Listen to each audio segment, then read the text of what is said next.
Hey, everybody. I wanted to take a little time and walk you through the essays and the rubrics for this class. There are 3 essays on the exam at the end of the year, and most of the essays that we write in this class will be focused on addressing the same types of prompts and really trying to master those 3 essays. So as you can see here, and I'll include this link in Google Classroom, you have 3 types of essays. You have poetry analysis essay, similar to what we did in the shared kind of Zoom call class discussion the other day, breaking down a poem, coming up with a thesis, breaking it down, finding support. Prose fiction analysis, you're going to get some practice with that Thursday of this week, and we'll look at some essays early next week. And then the literary argument, where you can write about any novel that you've read. Not any novel with literary merit. And we'll talk about what that means in the future. So they're quite different types of essays, but I do want to point out that the rubrics are basically the same. They're looking for 3 criteria. So all of these rubrics, and these were new as of last year, these rubrics completely changed as of last year. They used to be 9-point rubrics, and they had a very different structure. Now there's a 6-point rubric for each of them, but they do have a lot of overlap and almost complete overlap. So the first thing they're looking for here, and we'll look at the poetry analysis one first, is a thesis. Okay, so to be able to write a thesis in response to the question that is presented. And you have I've already shared with you the 2011 prompts, so you can look through those and kind of see what they are. We're going to have some time to get familiar with all of those anyway, but you've already looked at the Echo Sonnet.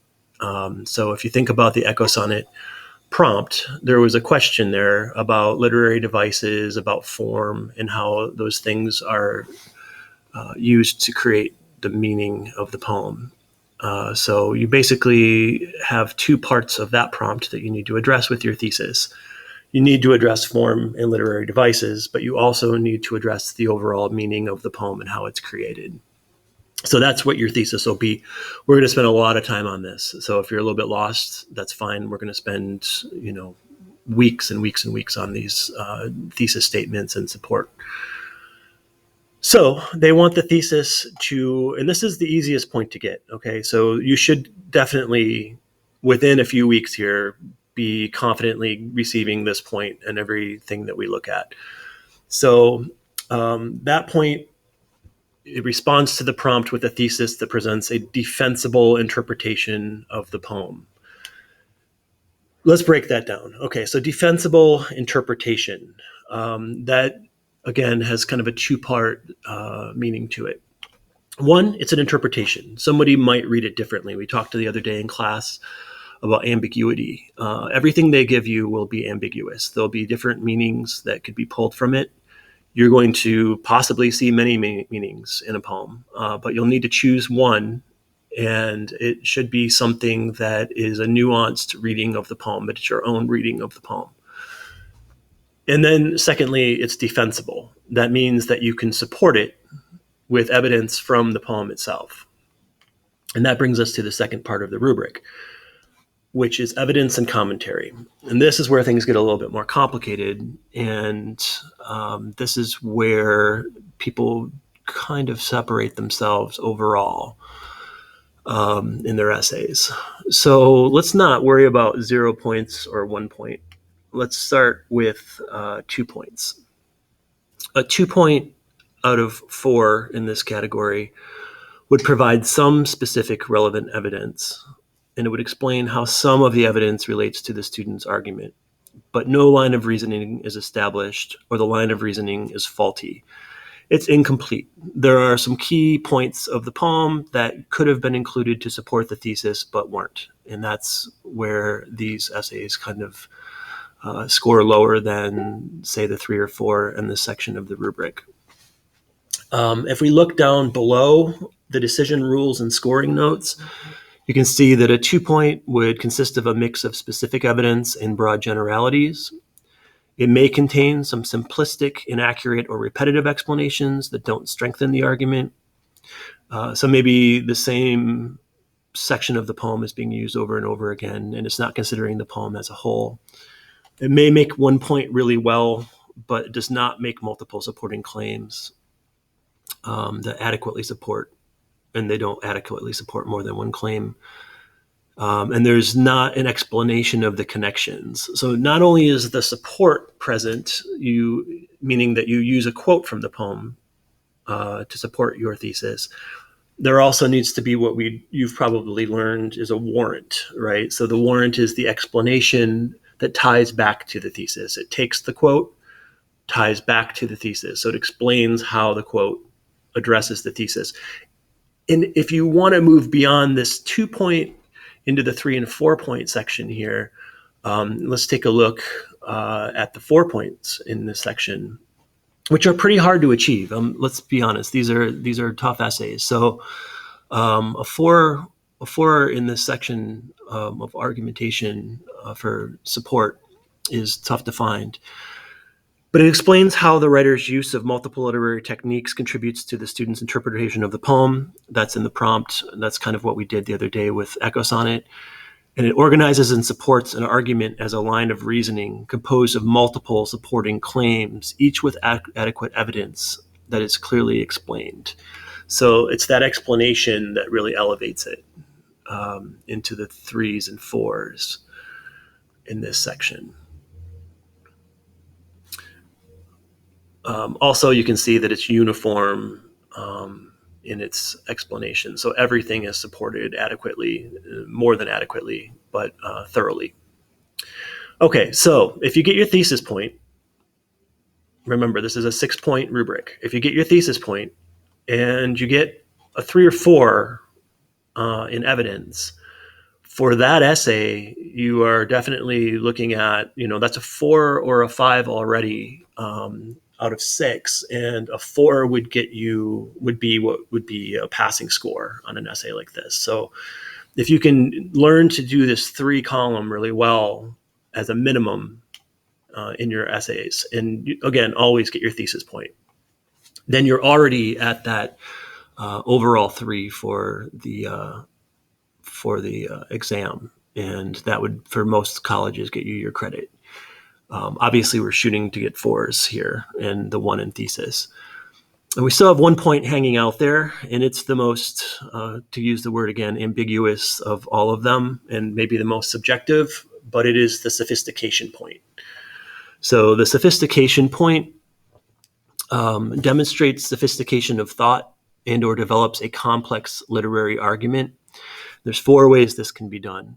It identifies and explores complexities or tensions within the poem. So not only does it take a stand, a defensible argument about the poem, but it understands the real complexity of the work, and it demonstrates that in the writing.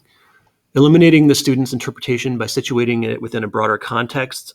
I don't really want to get into that right now. That's something I'm going to be asking you to do and to try for in every one of your essays, but I'm not going to try to give you an example without showing you one, and we'll get to that on Monday. So you'll actually see some examples on Monday and Tuesday, and you can see how they do that. And accounting for alternate interpretations of the poem, really tough to do because you want to stay focused and you don't want to say, but it could mean this instead, then it's easy to get sidetracked and get off topic. But it can be done in some subtle ways, and we'll see some examples of that too. And employing a style that is consistently vivid and persuasive. That is, to be really pretentious in French, the je ne sais quoi. I just don't know how to explain it. It's just got something, like the essay just has something that elevates it. It's just consistently sophisticated, consistently well written. It's just an elevated essay. And that's what we're here to learn how to do. So we've got all year to figure that out. And if you can do that when you walk into college, you are ahead of most people. This is a really hard point to earn, and it's very rarely awarded. So we really want to focus on having a strong thesis statement that provides us some direction for our essay. And then that direction gives us some movement, so we can use that to progress and to move forward with our support our evidence and our explanations, and that should get us to the 4 or 5 point mark overall. And then, I don't want to say if you're lucky, but if you're just really good in that essay, you may earn that sophistication point that would take you to the 5 or 6 point mark. That's for the thesis. That's the overall rubric for the poetry prompt.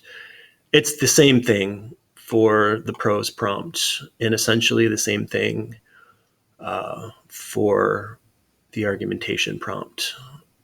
So the difference with the argumentation prompt, the third essay, is that you won't have a work in front of you. So for the prose and for the poetry, you'll actually have the prose piece or the poem in front of you. So you can pull evidence out of that using quotations, and you will do that. You will be pulling quotations out and explaining them. For the argumentation essay, you don't have the work in front of you. You're referring back to a novel that you read in the past, and so you won't be using quotes. But instead, you have to have a thorough enough understanding of the work to be able to pull out sophisticated evidence to really get this 3 or 4 in this section of that essay. Okay, I was kind of quick. I don't want to overwhelm you. So please, if you have questions about this, specific questions, post them in the comment section here, and I'll be sure to address them in class and in Zoom next week.